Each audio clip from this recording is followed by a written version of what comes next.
Comment attaquer une centrale nucléaire? Léo a son idée sur la question, il l'a déjà fait. Un an après les attentats du 11 septembre 2001 à New York, il a mené avec Greenpeace une action commando pour alerter sur le risque terroriste. Il s'est approché du site de Besno en Suisse, qui abrite le plus ancien réacteur du monde, et a placé des câbles électriques sur certaines installations. Depuis, l'exploitant a renforcé son dispositif de sécurité. Aujourd'hui, Léo et son ami Heini s'inquiètent d'une autre menace, les crues, la centrale étant construite sur une île fluviale. L'inspection fédérale de la sécurité nucléaire, l'IFSN, est elle convaincue de sa résistance. Son rapport est rempli d'affirmations qui sont tout simplement fausses. Ce qui veut dire que la centrale de Besno peut être totalement inondée à tout moment. Oui, et on ne parle pas d'une crue d'1 ou 2 mètres, mais de beaucoup plus. On pourrait avoir la même situation qu'à Fukushima. Mais en fait, ils nous mentent, ils font des calculs qui sont complètement faux. Oui, regarde la rivière. Quand elle est en crue, elle se déchaîne. D'après les autorités, en cas de crue, l'élévation peut aller jusqu'à 37 cm. Or, après des chutes de pluie, les vagues peuvent faire plus d'1 mètre. C'est absurde. Des experts indépendants m'ont dit que la vitesse du courant ne serait pas de 6 mètres par seconde maximum, mais de 9-10 mètres par seconde. Sur réquisition de l'IFSN, Axpo, la société publique qui exploite la centrale, a renforcé son réseau électrique de secours en cas de crue. Plus largement, sur ces 3 dernières années, elle a investi l'équivalent de 641 millions d'euros pour moderniser le site.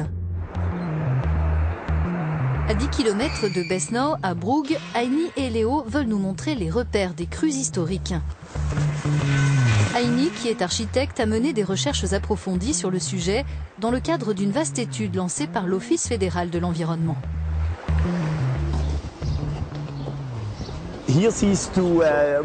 Là, en bas, on voit le niveau atteint par la crue de 2007. En comparaison, en 1852, l'eau est montée 2,5 mètres plus haut. Et en 1480 et 1570, elle a même atteint ce niveau en inondant une partie de la ville. L'inondation avait été énorme. Qu'est-ce que ça peut signifier pour la centrale de Besno? Eh bien, une catastrophe. Axpo ne nous autorise à filmer la centrale qu'à bonne distance. Nous invitons les 2 militants à pique-niquer à proximité. Bonjour, ravi de vous rencontrer. Pouvez-vous me montrer où est le problème? D'abord, cette centrale nucléaire ne résisterait ni à une crue ni à un séisme. Et le plus important, c'est que très récemment, des points de faiblesse ont été constatés au niveau de la cuve de pression du réacteur. Il est ancien, il ne devrait jamais redémarrer.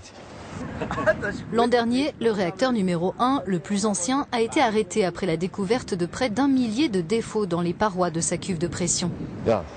D'abord, bon appétit. Merci pour votre disponibilité. Ah, ça a l'air délicieux. Et d'ailleurs, les trous dans ce fromage, ils sont à peu près de la taille de ceux détectés dans les parois. Des irrégularités, selon leur appellation officielle, de 0,7 cm. C'est incroyable, c'est aussi gros que ça. Eh bien oui, c'est le problème principal de cette centrale. Besno 1 a été mise en service il y a 47 ans.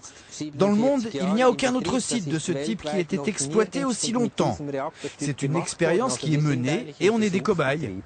Ils essaient de faire fonctionner le réacteur jusqu'à ce qu'il casse. La société exploitante rejette ces accusations. Elle assure que les facteurs de fragilisation sont surveillés par des physiciens et des mathématiciens spécialistes des phénomènes d'usure et des calculs de probabilité.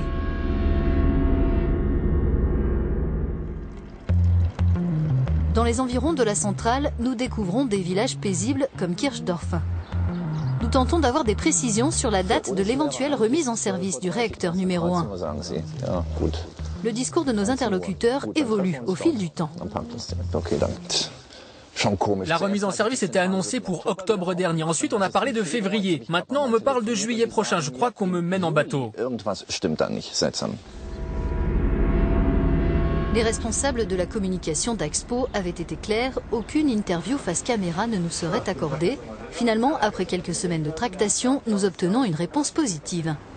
Bien entendu, il n'y a aucun trou, aucune fissure, ce sont juste quelques irrégularités. Nous les avons découvertes dans l'acier qui constitue la cuve de pression du réacteur.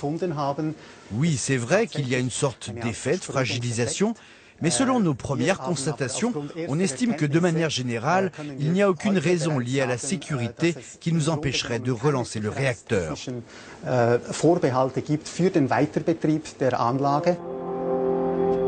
Ils ne sont pas d'accord et le font savoir.